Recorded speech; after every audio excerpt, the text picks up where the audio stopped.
Good morning for all listeners of small lectures. Hello. Today I'd like to say some informations concerning use of dried bricks for the reconstruction, for determination of history of architecture at dynastic sites, archaeological sites, and this will be presented on the base of example of Tel El Farha archaeological site located in the Nile Delta in Egypt. If sites are big and have long history and were occupied a long time, it's difficult to determine which part is older, which part is younger. Of course, in some details we may say various opinions, but generally reconstruction of functioning of all sites during long time is complicated, because houses were built one time at this part and second time at this part of town. This part was damaged and later was break, etc. So are problems. And I like say some informations concerning use of mineralogical examination of dried bricks for correlation of architectonical objects from the same time. And we will start from most older bricks present at archaeological site in Tel El Farha. In breweries were discovered breweries built using roller bricks. They look like these, have special shape, and because of this they were in the fire, they are burnt and of course thermally changed. Under the microscopy, mineral components of bricks look like this. There is of course this is Nile silt from delta. There are clay minerals changed thermally and fine grains of quartz. There is the scale 100 micrometers. This means 0.1 millimeter, and together with these changed thermally clay minerals we have opaque minerals and other components, not too much anthropogenic. It's mostly natural. In these roller bricks one can find pieces of altered wood.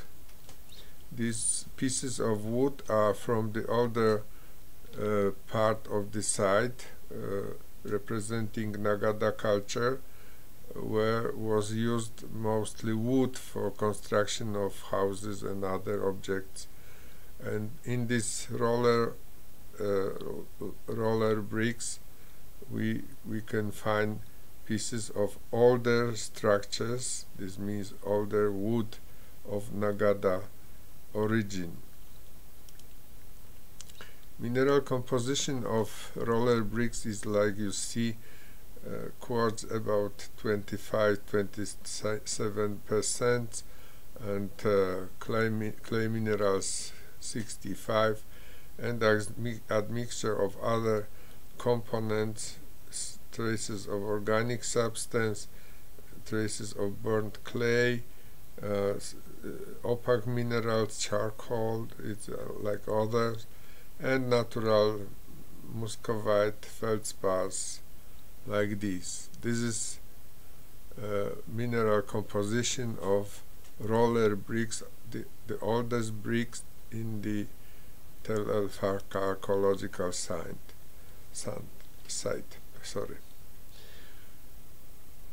Younger constructions, objects built using sandy bricks, there are traces of walls damaged, of course.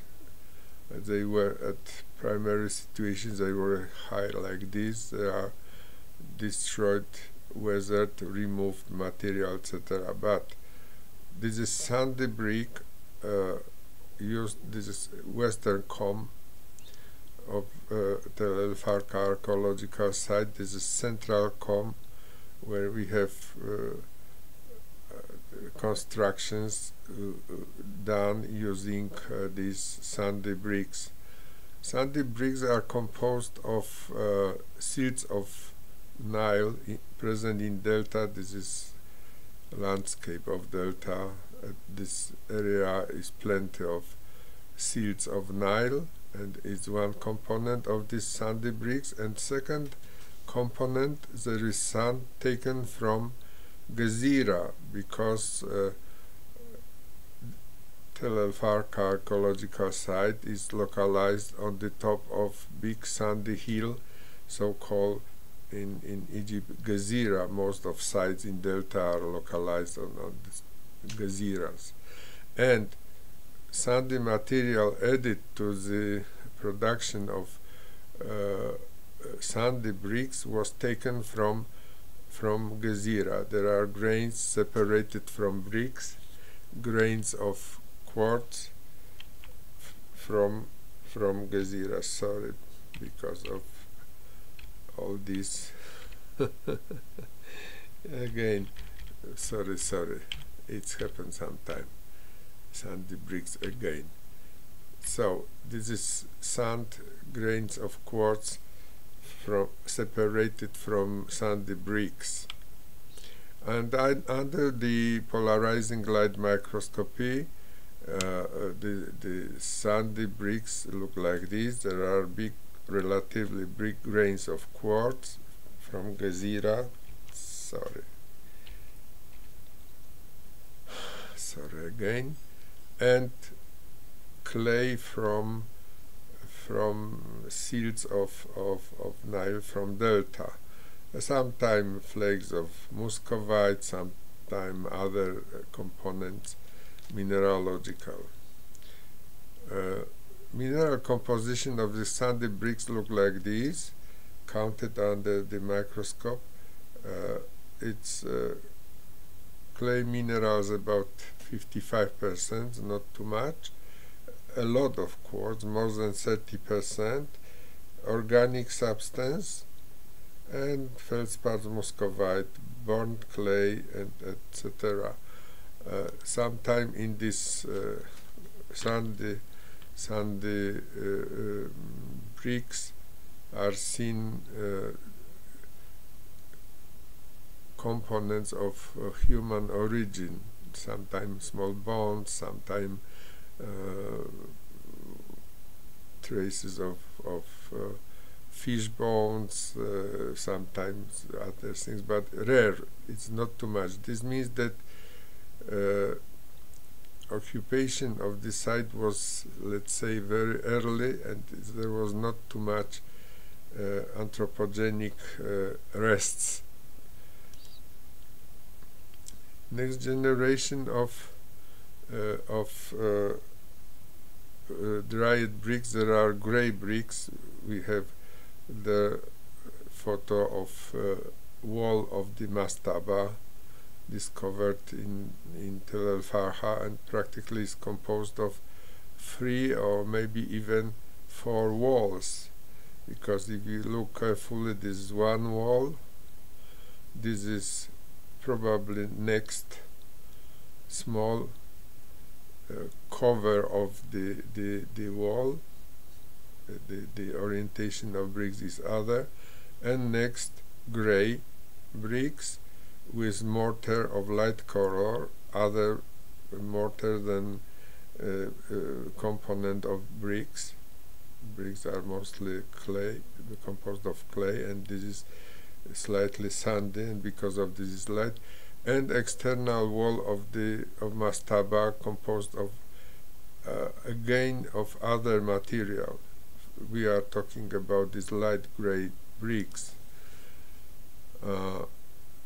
looking closer, we have in the wall of mastaba sandy bricks. We have light gray bricks of other shape, and we have cover of the wall from internal side of the mastaba, made using similar material to these gray bricks, used for production of gray bricks.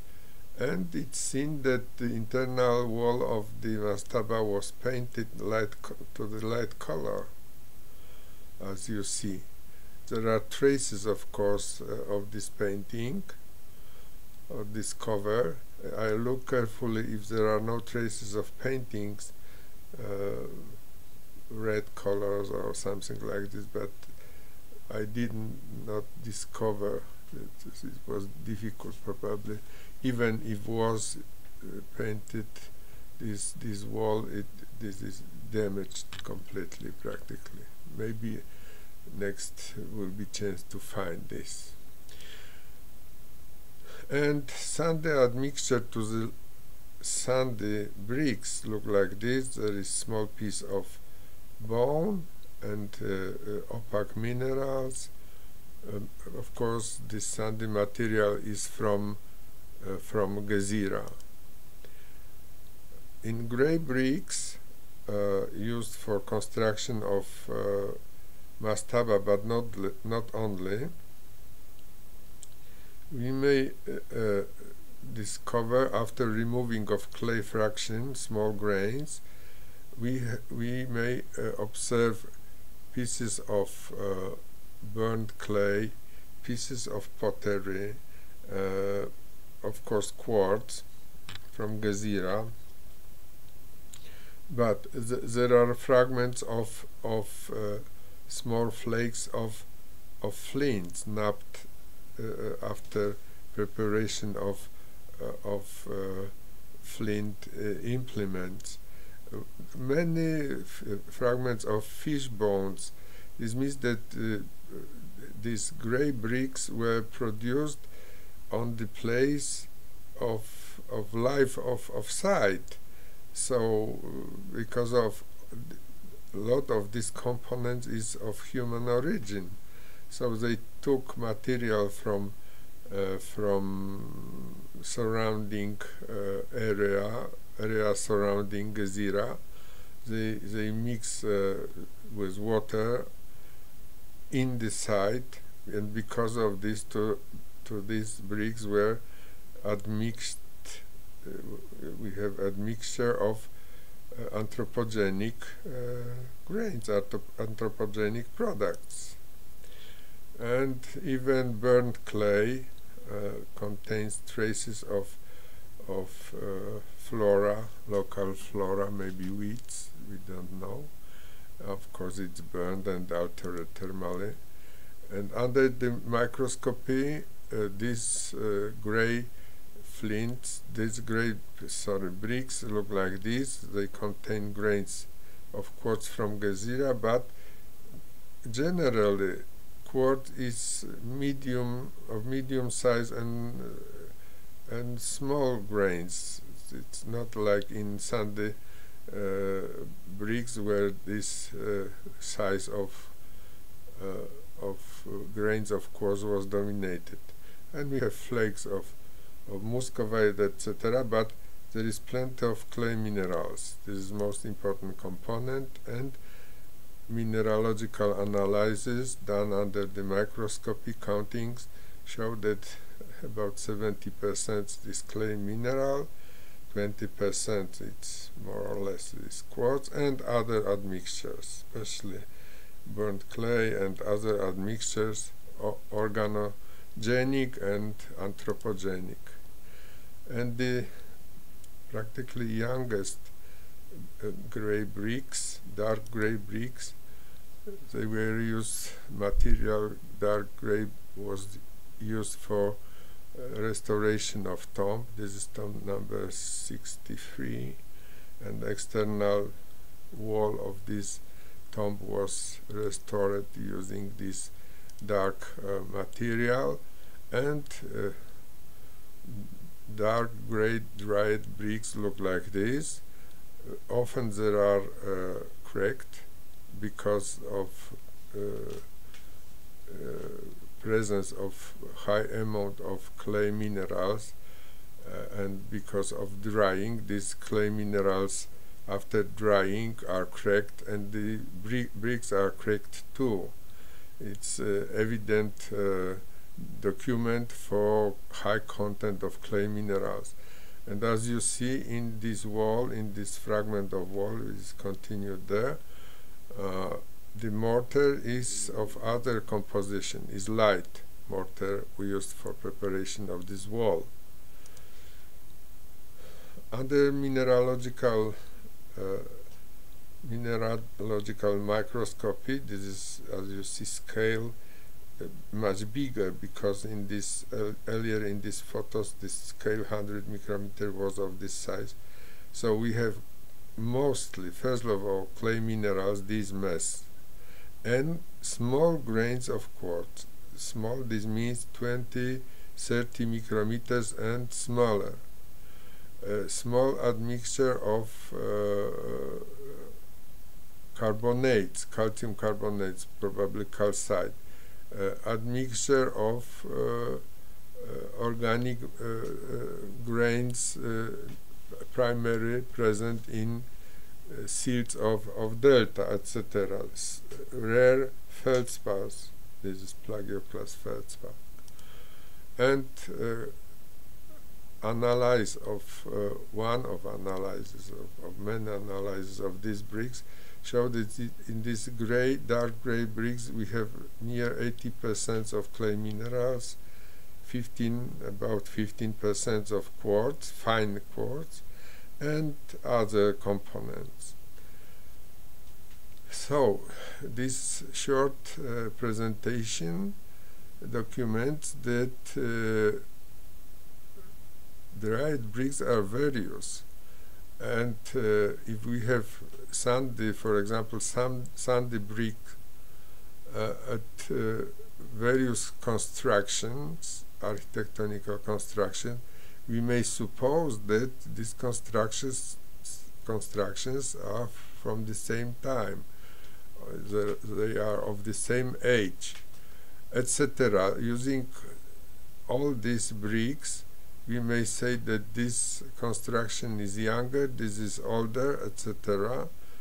And together with archaeological observations of the profiles of archaeological profiles, observation of succession of construction, we may reconstruct phases, stages of occupation of the site. We may say that at this place, at western part of the site, constructions are younger, at other part are older, and at the same time houses or architectonical objects were built at this part, at this part, at this part, etc.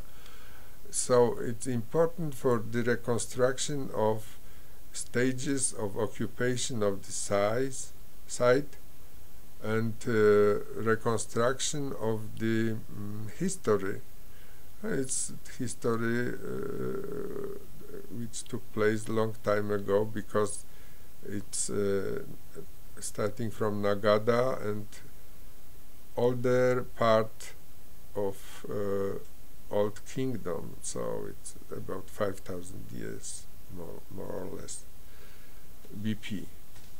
So interpretation is sometimes complicated, especially that after architecture, after objects, we have only traces, fundaments, or some elements, so sometimes it's difficult. Reconstruction is difficult. So thank you for listening, and this is example how is possible to use mineralogy, mineralogical methods for the reconstruction of history of the architectonical objects. In example, Tel El Farha from Delta. of Nile. Thank you very much and welcome for next meeting.